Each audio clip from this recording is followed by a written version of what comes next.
We'll reach Polis soon.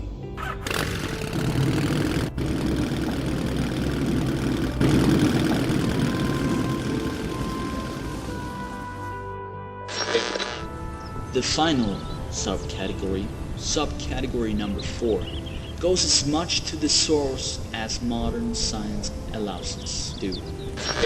And until we can improve our methods, this is the best direct evidence that racism indeed is natural, which stands in direct contrast to the notion that anti-racism is the natural default position as opposed to racism. This is where the final nail will be put in the coffin. Now, the final segment will deal with interpreting this data and arguing about the malleability of it. I expect that the logic I will provide will be sufficient in showing you that my interpretation of the conclusion is more honest and accurate.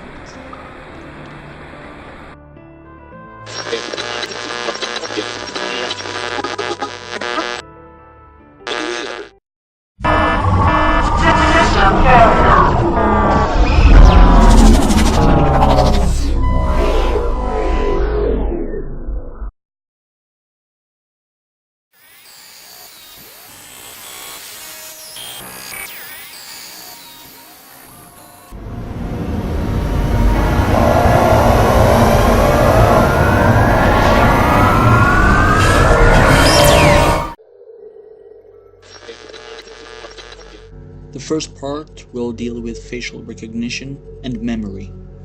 You meet someone, a complete stranger, for the very first time. What's the first thing you notice about them?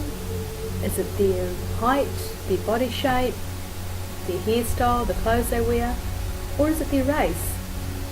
I know that if I was meeting, say, this woman for the very first time, my first thought would be, black woman. Oh my god. Somebody needs help.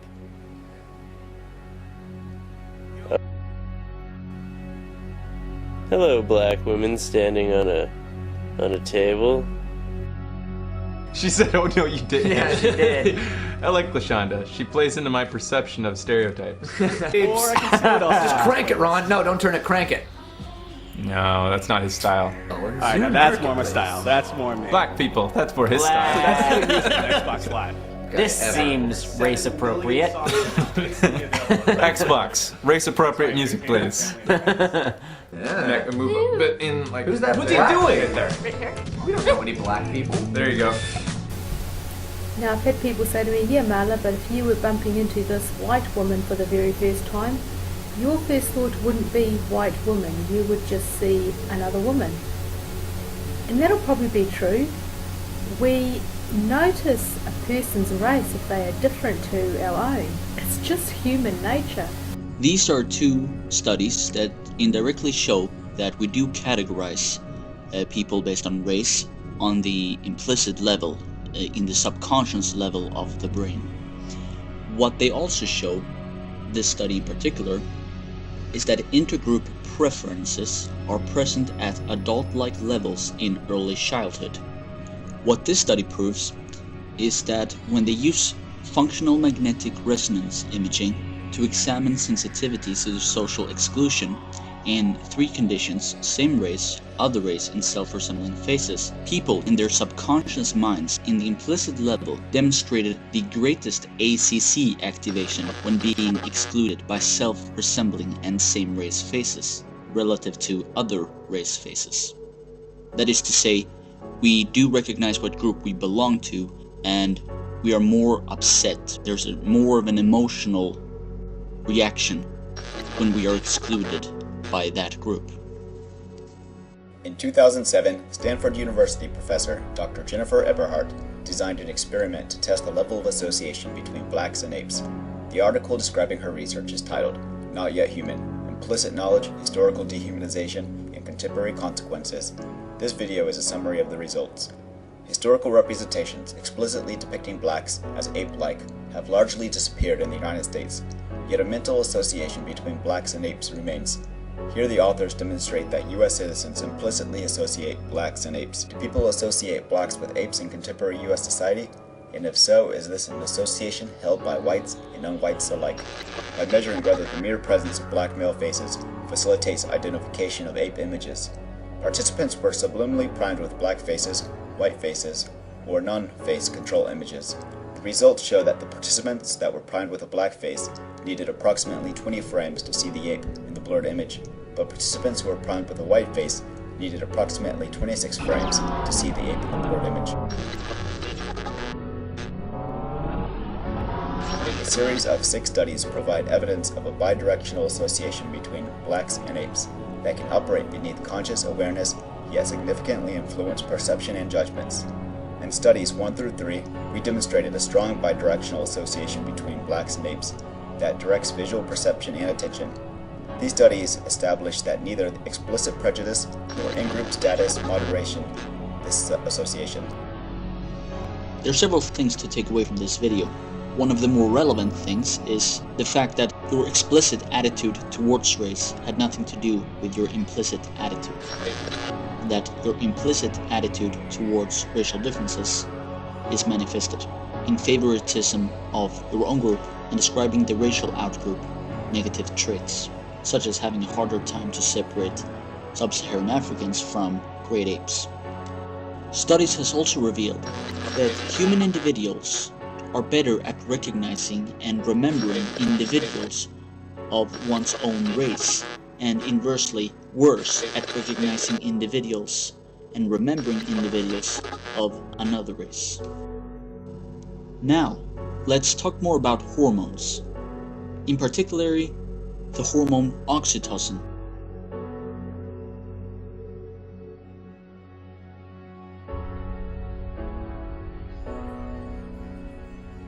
Hormones are powerful chemicals and affect our moods, metabolism, immune system, our growth.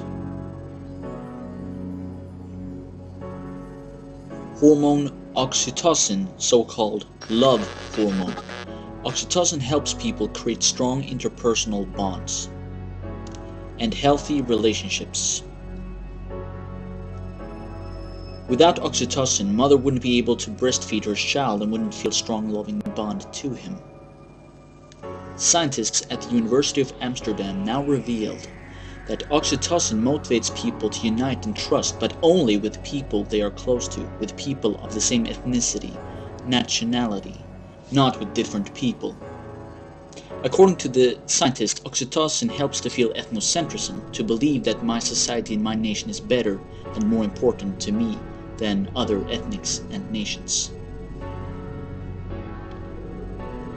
Thanks to oxytocin, a man feels connection to his folk, feels joy when his group defeats the others, or when his national team wins an international match.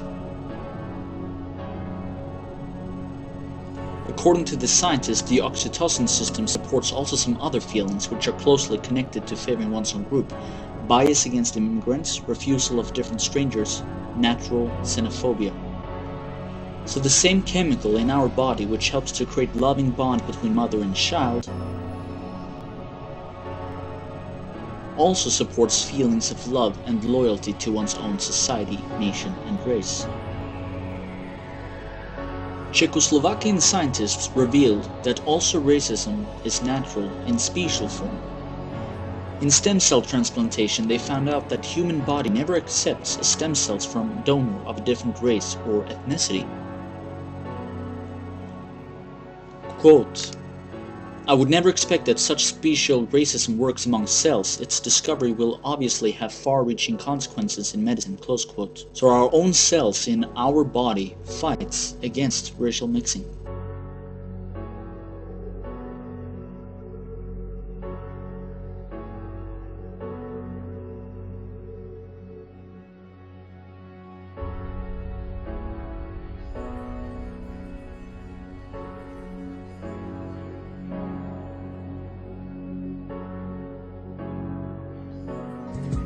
We all like to think that we understand our own minds, that we carefully weigh the pros and cons when we make a decision, and that after we've made it, even if we have cause to regret it, we know why we decided the way we did.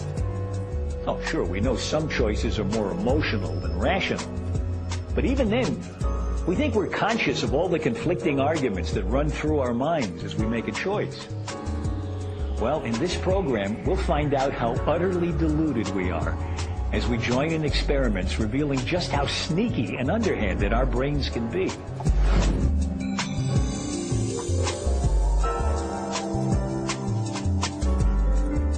I am ready to begin. Okay. Women, in fact, like Mazarin Banerjee, who's a professor here at Harvard University.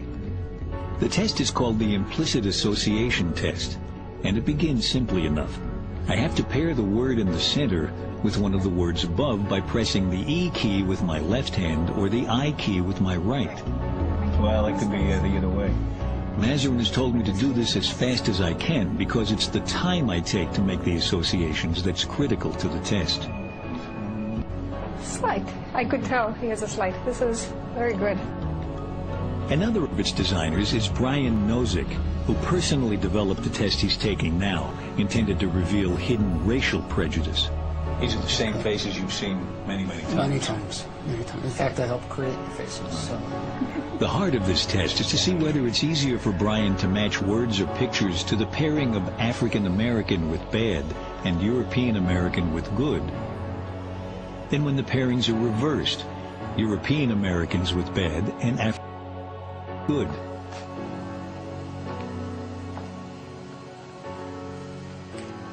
I can predict. Yeah. What do you think? Moderate. I'd Moderate say, to strong. But I'll say moderate as well. yeah. Strong preference for white. You're taking this for the umpteenth time, and you still haven't caught on to the fact that you're a little biased. It really is remarkable that here I am in Cambridge, Massachusetts, perhaps the liberal capital of the country, with two academics who pride themselves on their enlightened attitudes, only to discover that they have latent within them biases they would fervently deny if their own test hadn't revealed them. Perhaps you've now gotten the gist of what the implicit association test is. It reveals implicit subconscious attitudes and opinions which are in line with the values and opinions observed in young infancy and that persists into late adulthood and is observable cross-culturally, globally, all the way down to the earliest recorded human history. We will be talking more about the implicit association test in the next video. It appears that different brain areas respond strongly to people, depending on whether they belong, the left image, or don't belong, the right image, to groups we identify ourselves with. And one of these in-groups are more often than not race. Is this the neural basis of prejudice? Now, there's many interesting things about this finding. There is an explicit and implicit attitude gap, which we will be talking more about in the next video.